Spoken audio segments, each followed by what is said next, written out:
Assalamualaikum warahmatullahi wabarakatuh. Ketemu lagi dengan Kang Mus Channel. Dan di video kali ini bintang tamunya luar biasa. Ada Gus Jazil, Wakil Ketua MPR RI dari fraksi Partai Kebangkitan Bangsa. Assalamualaikum Gus. Waalaikumsalam Kang Mus. Sehat-sehat? Alhamdulillah sehat.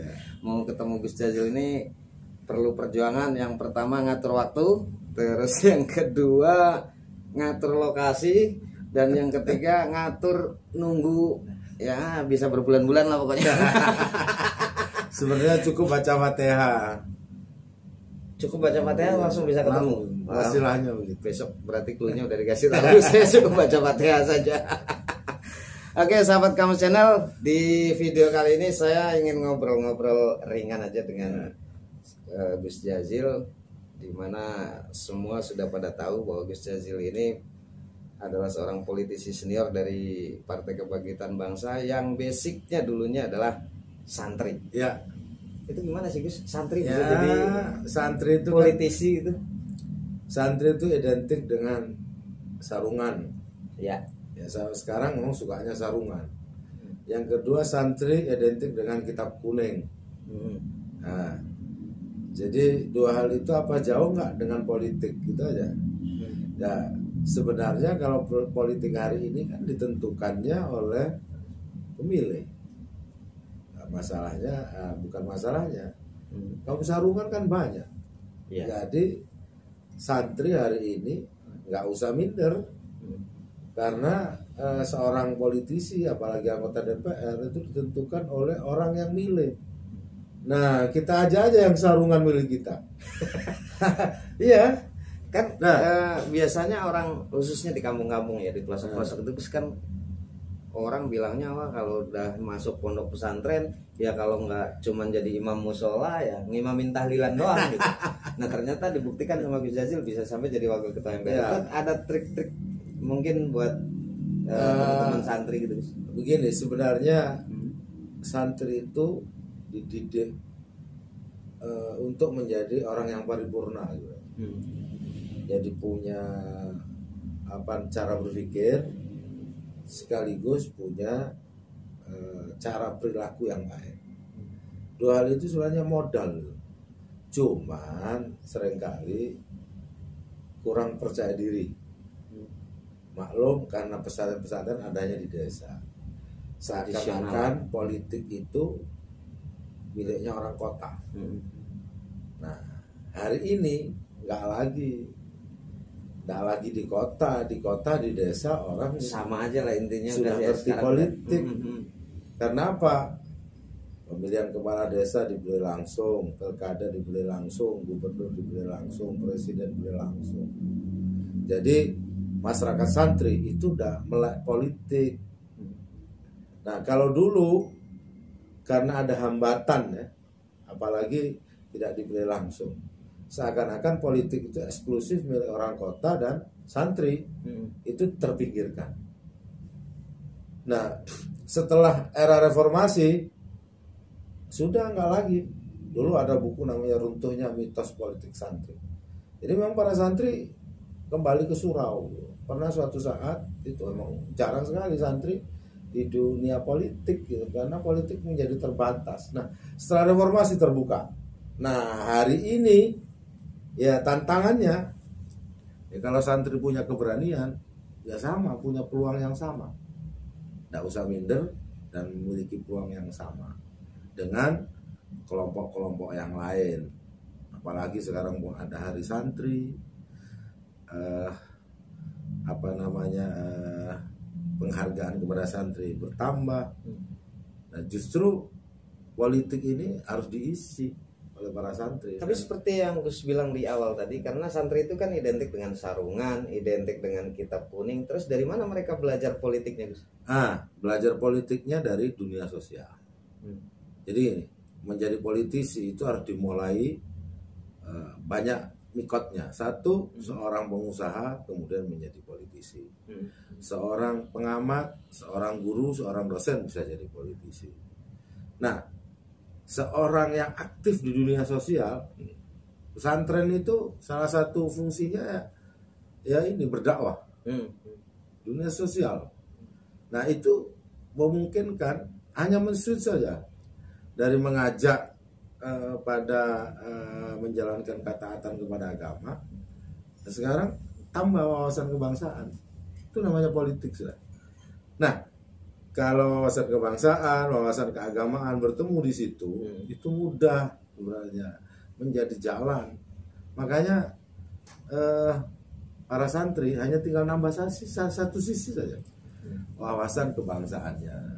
Tapi kalau setiap hari, saya mikirnya begini, Gus Jazil dulu misalnya yang setiap hari bergelut dengan tafsir Al-Quran, Nahwu Shorof dan lain-lain, tiba-tiba suruh baca soal rancangan undang-undang gitu misalnya. Iya. Apa nggak ngebanting gitu? Enggak sebenarnya, karena di pesantren itu ada pelajaran usul fikih. Usul fikih itu tentang kaidah-kaidah pengambilan hukum. Dan lebih banyak juga ilmu fikih. Itu terkait dengan aturan-aturan hukum dalam Islam. Di pesantren juga diajarkan ilmu bahasa. Itu bahkan lama itu. Ilmu bahasa itu, bahasa Arab utamanya. Lebih jelimet daripada bahasa Indonesia itu. Nah, dua kemampuan. Pertama, kemampuan berbahasa. Dalam pengertian retorika, kalau sekarang itu di pesan juga diajarin itu khutbah. Mukhatabah, diajarin juga muhadharah. Itu ilmu untuk melatih dia menjadi dai, menyampaikan pesan di depan umum. Nah, tampil di depan umum. Nah, sebenarnya sudah kompatibel dari sisi teknis, cuman tidak diajarkan ilmu politik. Yang kata kamu tadi, gimana baca legal drafting, gimana baca anggaran. Nah, disitulah yang harus diisi oleh para santri. Di mana tentu ya di organisasi partai politik atau di pelatihan-pelatihan lain. Di PKB sendiri ada yang khusus memang menyasar anak-anak pesantren misalnya. Iya, ada. Jadi kami melakukan rekrutmen calon sekaligus memberikan bimbingan kepada bakal calon anggota. Jadi diberikan ilmu di situ, ilmu menjadi seorang anggota DPR. Itu kayak sekolah khusus gitu nggak sih? Ada. Sekolah kader. Iya, berarti otomatis dari pesantren sekolah lagi. Iya, Akbang Sospol, Akademi Politik Sosial Kebangsaan, ada di PKB. Jadi sebenarnya nggak jauh-jauh amat. Tapi kalau dari sisi perilaku sehari-hari, kalau perilaku keagamaan, sholat, mimpin tahlil, seakan-akan memang jauh dari politik. Wajar kita punah mimpin tahlil. Iya, memang bukan pekerjaan politik. Nah, kalau politik kan mesti rapat, berdiskusi, mengambil keputusan. Nah, ya itu dengan sendirinya nanti kalau dia memiliki dasar ilmu agama, itu pasti tahu. Sebenarnya politik itu pada ujungnya itu keberpihakan. Memihak yang mana? Memutuskan apa? Nah, kalau pesantren, kalau dari pesantren tentu nanti yang menjadi dasar-dasar cara mengambil keputusan, ya tentu dasar-dasar pesantren, etika pesantren. Apa yang maslahat buat umat?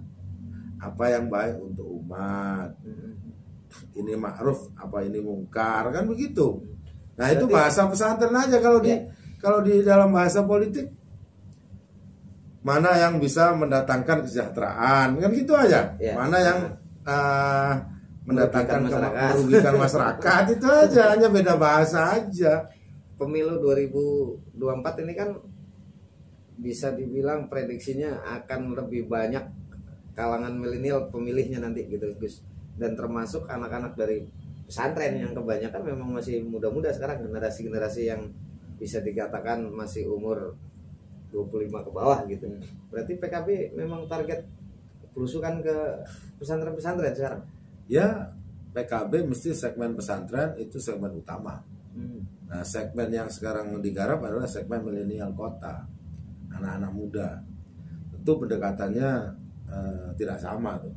Ya, pendekatannya lewat hobi, lewat kegiatan anak-anak muda kota. Makanya sekarang PKB dibilang radikal juga, Gus. yang orang taunya PKB itu adalah diisi politisi-politisi dari pesantren, tiba-tiba gandeng kaum marginal misalnya. Iya. Gandeng apa namanya, musisi-musisi gondrong gitu. Nah ya, itu bagian dari itu, bagian iya, dari jadi menyasar milenial itu. Iya, bagian dari bagaimana mencari ceruk baru, bukan hanya santri. Iya. Gitu. Nah, ceruk baru masyarakat itu ternyata antara santri yang dengan bukan santri itu hampir imbang aja di Indonesia itu. Nah, sekarang kalau dari sisi teritorial antara kota dengan desa sekarang hampir sama aja. Nah, justru butuh kreativitas untuk ngajak berpartai kan. Awalnya ngajak orang sholat, ngajak orang baik. Nah, sekarang ini ngajak untuk memilih partai tertentu itu kan, itu kan harus menjelaskan apa visi sebuah partai, untuk apa berpartai, untuk apa berpolitik. Nah, justru berpolitik itu untuk mengekstensi agar apa yang menjadi visi kita, harapan kita itu bisa diwujudkan lewat aturan dan konstitusi itu. Makanya sama misinya, itulah yang kemudian menjadi dorongan seseorang untuk menjadi politisi, santri misalnya. Karena santri kan punya visi. Apalagi hari ini ya, hari ini di seluruh dunia. Dengan apa namanya, kita melihat ada semacam kebangkitan kembali spiritual. Utamanya di kota-kota. Orang juga mulai jenuh dengan model-model materialisme, cara berpikir yang konsumtif, perilaku yang hedonis gitu. Dia ingin juga melihat sisi spiritualitas. Nah, anak-anak muda itu juga malah banyak yang melenceng karena itu. Apa itu artinya PKB akan meninggalkan pemasangan baliho, bagi-bagi sembako gitu? Ya tetap kalau itu standar. Jadi itu namanya sosialisasi. Itu disebutnya alat peraga, bukan visi itu. Jadi baliho, stiker, apa namanya, bagi-bagi alat peraga itu bukan visi itu. Itu alat pengenalan. Alat pengenalan. Jadi dan itu tetap nggak ditinggal ya? Ya kalau ditinggal orang nggak jadi kenal. Yang repot itu nggak punya modal untuk mengenalkan diri. Mungkin dengan cara membuat stiker cara yang lain tadi, undang tahlilan. Ya itu pasti itu tidak lanjut dari pengenalan diri, namanya silaturahmi. Kalau itu pertemuan tim namanya. Tapi PKB sekarang kan juga udah kalau menurut saya sih udah banyak berubah juga guys ya. Kalau dulu identik dengan NU, dengan Islam gitu, tapi sekarang banyak juga yang lolos ke DPR dari non Muslim juga gitu. Ya. Itu artinya berarti PKB memang sudah benar-benar membuka diri. Ya memang dari awal platform PKB itu partai terbuka, bukan partai yang inklusif, bukan partai yang eksklusif, tapi inklusif. Jadi di dalam PKB itu seperti Indonesia, keragaman dihargai, apapun sukunya, apapun adat istiadatnya, itu semua ada di PKB. Apapun agamanya, itu dari awal memang platform PKB itu seperti itu. Jadi semua ya seperti Indonesia Mini sebenarnya PKB. Iya, Indonesia Mini itu PKB. Jadi semuanya merasa nyaman di situ. Tapi mayoriti memang Islam itu Indonesia. Indonesia ini apa? Kenapa saya sebut PKB itu Indonesia Mini? Mayoriti memang NU. Mayoriti Islam, tetapi yang lain juga harus ikut nyaman di situ. Termasuk tidak boleh ada dominasi. Termasuk ada politisi yang berasal dari Muhammadiyah? Ada juga ya? Ada juga di sebagian tempat. Hebat juga PKB ya? Iyalah, orang di misalkan di NTT misalkan, ya ketuanya dari non Muslim. Jadi ketua wilayahnya. Ya itu memang seperti itu. Dan di Papua juga sama, di Manado. Nah, keragaman itu dihargai di dalam PKB. Makanya saya pikir, menurut saya ya, satu-satunya partai itu yang mampu meramu keragaman agama Ya. seperti Indonesia Mini itu ya PKB. Bisa dicek, bisa dicek dan ditimbang-timbang dengan partai yang lain. Selain cuman mungkin orang-orangnya atau politisi-politisinya yang dari non muslim di segala macam, memang PKB ada program juga untuk mengakomodir keberagaman tadi. Ya itu karena platform partai, maka dengan sendirinya mereka ikut bergabung karena ternyata orang Indonesia itu mayoritas itu suka yang pluralisme, keberagaman ini dihargai, bukan satu warna. Nah, dan PKB menawarkan itu, kemudian mereka ikut. Di NTT kita sekarang di NTT 2 daerah pemilihan DPR RI kita sudah ngirim wakilnya. Nah ini yang harus dijaga oleh semua partai politik menurut saya. Tidak hanya PKB. Hatta partai politik itu berdasarkan asas agama tertentu kan ada. Kita hargai juga. Ya. Kan ada partai politik yang masih berasas agama tertentu gitu. Katakanlah Islam. Nah, itu juga sekarang dia tidak mengurangi bobot keberagamannya. Karena apa? Karena kalau fanatisme kepada agama atau golongan tertentu, saya yakin tidak bisa hidup di Indonesia. Tidak bisa hidup di Indonesia karena kultur masyarakat Indonesia, kultur yang dari awal sudah menerima keberagaman. Kalau ada partai atau organisasi yang hanya mementingkan kelompoknya, tidak menerima yang lain, saya yakin 8 tahun dia akan mati. Karena apa? Bumi Indonesia tidak cocok untuk pikiran yang mau benar sendiri, mau menang sendiri, gitu. Jadi bumi Indonesia nggak cocok untuk itu. Cocok dengan struktur PKB sekarang. Jadi ya kalau nggak percaya, cobalah ikut di PKB. Siap. Insya Allah. PKB terbuka pintunya, nggak pernah tutup 24 jam. Tapi gini, yang bikin saya penasaran Gus dengan sosok Gus Jazil itu terutama ya. Awalnya berminat gabung di partai itu ada keresahan apa gitu dari santri kok tiba-tiba mikir politik, nggak mau bikin pesantren aja atau gimana gitu? Ya, cita-cita mau bikin pesantren, menjadi ulama itu ya tetap ada karena memang kita ke Jakarta dulu cita-citanya menuntut ilmu. Ya. Tetapi karena kita tergabung juga di organisasi kemahasiswaan, di organisasi kemasyarakatan, akhirnya ternyata faktanya semua sektor kehidupan ini itu ada politiknya. Jadi ternyata politik itu mempengaruhi semua sektor, ekonomi, termasuk pesantren. Kalau tidak ada politik, nggak akan ada hari santri. Tidak ada undang-undang pesantren. Ekonomi juga dipengaruhi, sosial budaya dipengaruhi oleh politik. Artinya politik itu menjadi sangat penting karena dia bisa masuk ke semua sektor, termasuk sektor agama. Makanya kayak kemarin ada salah satu politisi juga yang awalnya pembisnis, ketika saya tanya pilih bisnis atau politik, dia lebih pilih politik. Berarti ya memang itu ya. Nah, katakanlah kalau politik kita dia bisa bisnis gitu. Katakanlah kalau kita dakwah, kita mau mengajak agar pesantren itu maju, agar pesantren itu dinamis, agar pesantren itu berkembang. Cukup ajakan kalau dakwah. Kalau politik langsung keluar undang-undang pesantren, ya kan? Ya. Nanti langsung diurus, nanti menjadi dirjen pesantren di Kementerian Agama. Ya. Diurus pendanaan pesantren. Nah sementara yang dakwah cuma ngajak-ngajak aja. Ya. Ya, artinya itulah pentingnya politik.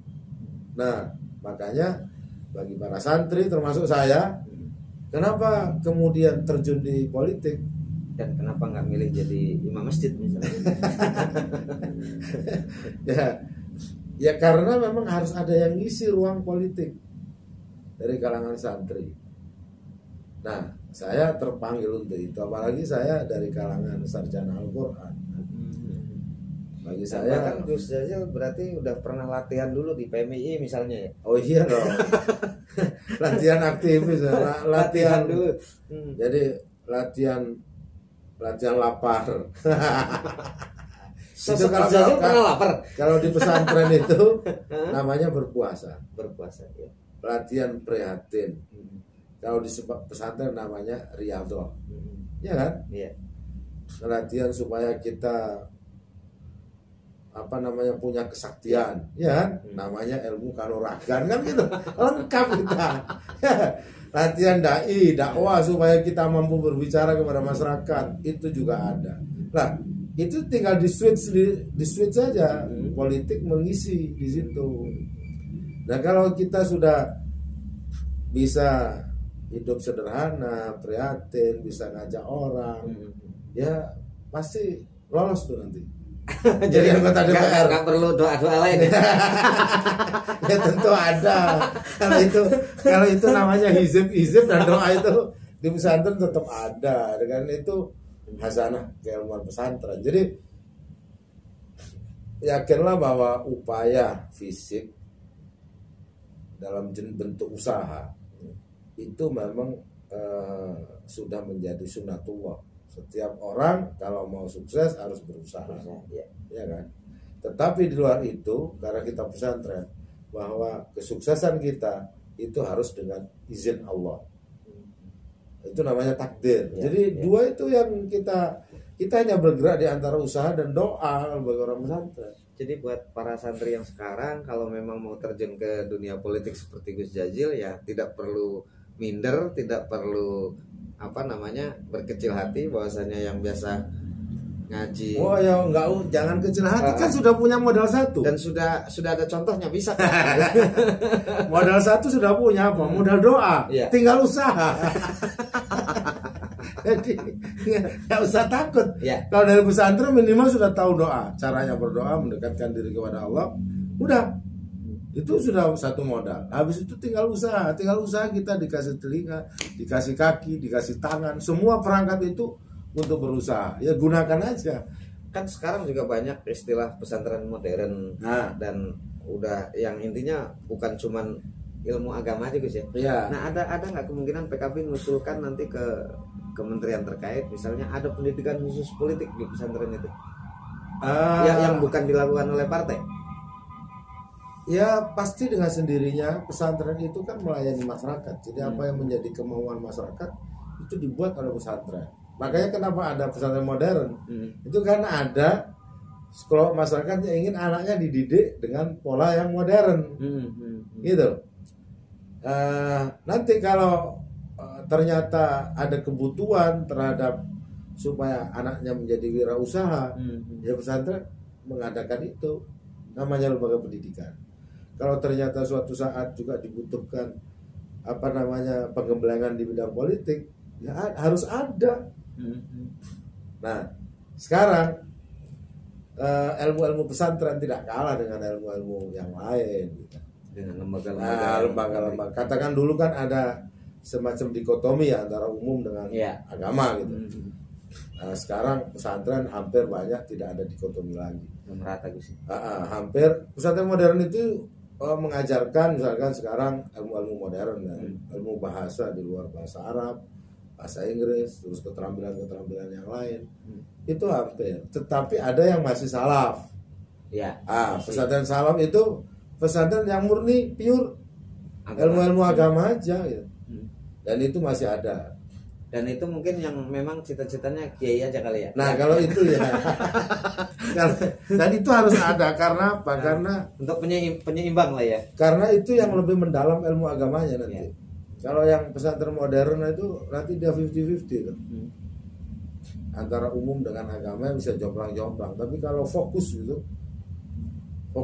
pesantren salaf, ya itu lebih fokus dan hasilnya mesti di bidang keagamaannya lebih unggul.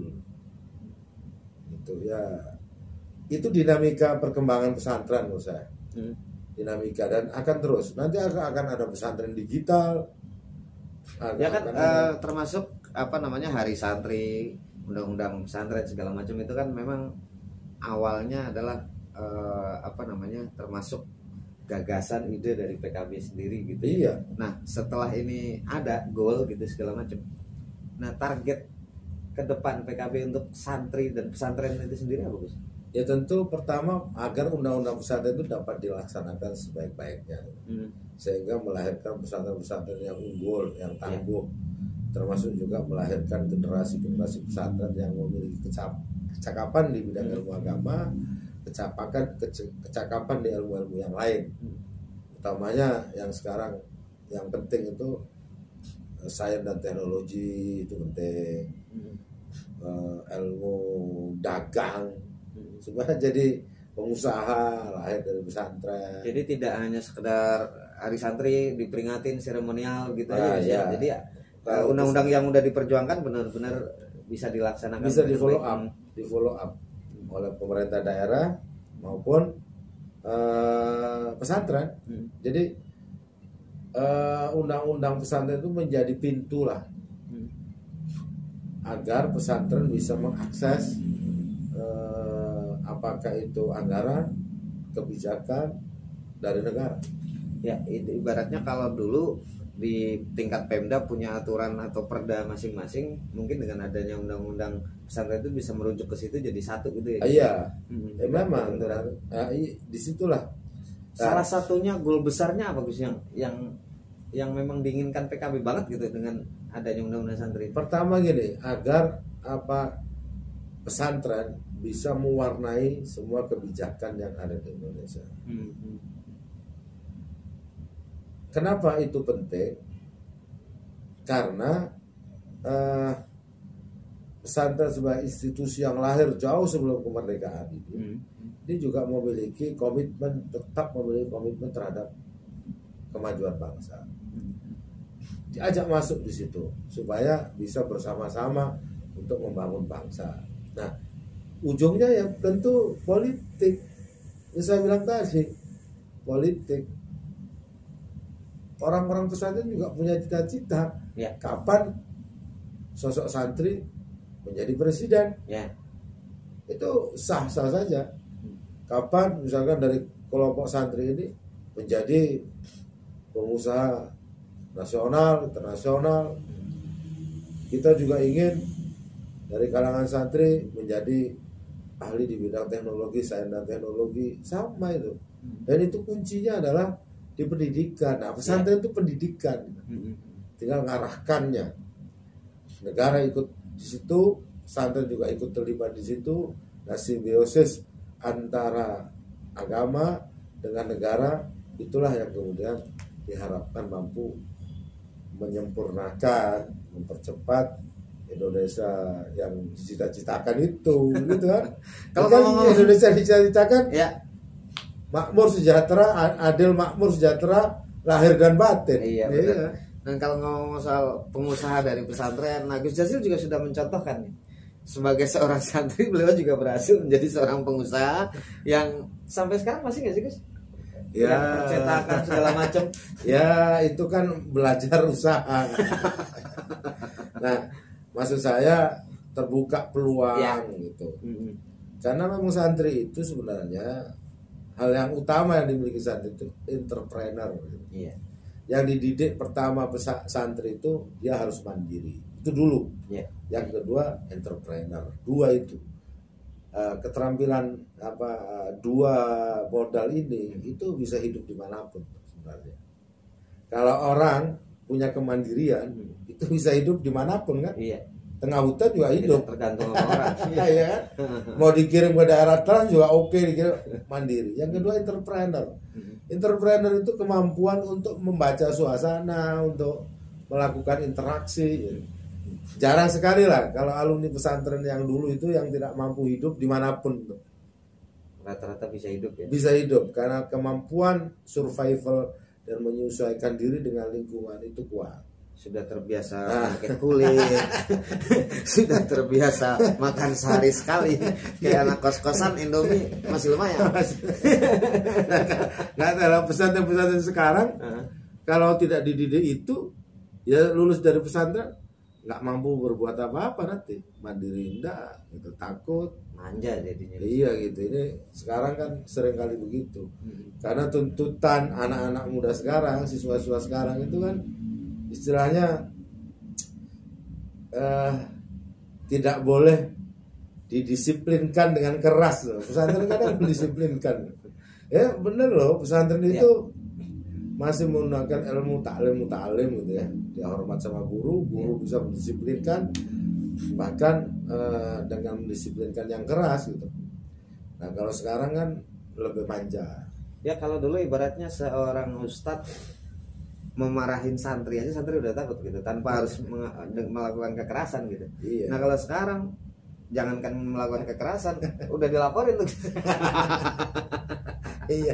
Nah itu jadi hal-hal seperti itu gimana tuh guys? Ya dalam bahasa pengajaran itu kan namanya ada reward and punishment. Di pesantren itu yang itu juga ditegakkan. Yang kedua itu keteladanan guru. Ini yang paling penting sebenarnya. Yang sekarang mulai agak hilang. Jadi guru itu memang dia teladan. Makanya bahasa orang Jawa itu digugu dan ditiru. Ya. Gitu. Jadi seorang guru itu selalu mencita-citakan bahwa muridnya itu memiliki akhlak, etika, ilmu yang minimal sama dengan dirinya. Dan dia dengan tulus mengajarkan itu. Nah, kalau sekarang gurunya sibuk ya.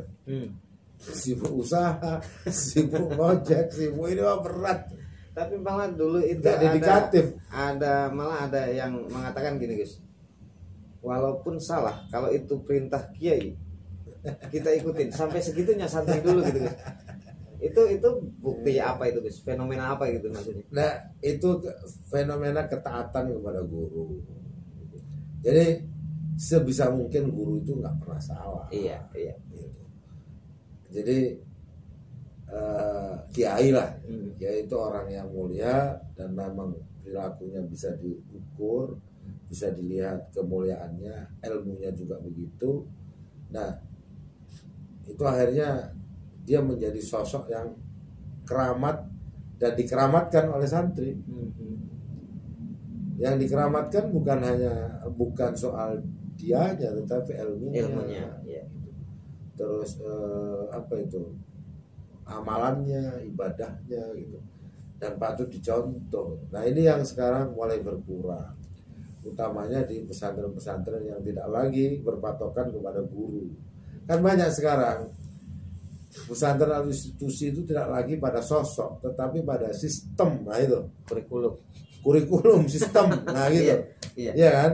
Nah padahal pesantren itu sebenarnya itu lebih pada sosok seorang pembina pesantren, pengasuhnya, kiainya. Sistem itu ngikuti aja. Makanya dan berat menjadi kiai itu. Iya. Karena semua akan ditiru. Ya semua akan ditiru.